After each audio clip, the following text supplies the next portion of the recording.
Amazing Spider-Man number 789 by Dan Slott and Stuart Immonen.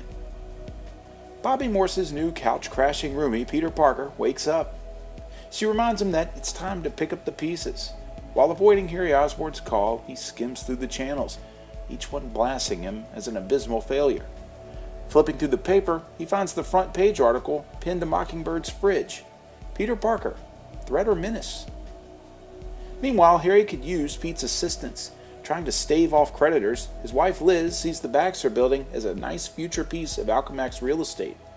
They pawn off the kids on the sitter and get some alone time, only to barely remember Flash's surprise party.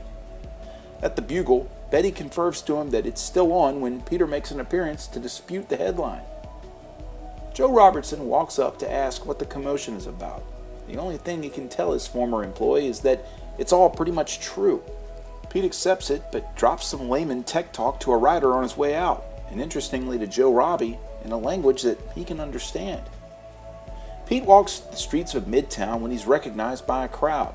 They all have a bone to pick with him with Parker Industries. He makes a run for it and accepts it. Everybody pretty much hates him. He almost skips Flash's birthday party, but manages to make it.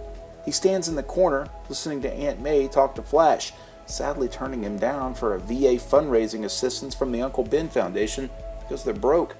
Even Mary Jane takes pity on him. He heads back home and depressingly crashes out when Mockingbird comes in. She throws him a costume. They're going out for some crime fighting. In what I suppose could be chalked up to a quiet night, they find the Griffin stealing empanadas. They tag team him while the crowd sees an opportunity to blame Peter Parker's bodyguard for their woes. They take out the B-lister and Spider-Man saves a poor street vendor's food truck. Over a pretty good note joke from Mockingbird, the crowd goes wild. The issue ends back at the apartment. Bobby tells Pete that was just what he needed, and they get into some hot superhero makeout action. The world might not always like Peter, but when he needs a pick-me-up, Spider-Man could always swing into some action. With that, this issue is left to be continued. Man, I love old school Spider-Man tales. Flash Thompson, Betty Brant, Aunt May, Harry Osborn, even Mary Jane gets a cameo. If this is where the new Legacy edition of Amazing's headed, I'm excited. It's been a while since this series took it back to where it all began. Peter Parker down on his luck in New York, but still crushing it as the web slinger. It's a classic tale, and I can't wait to see where Dan Slott takes it this time. I give this one a 9 out of 10.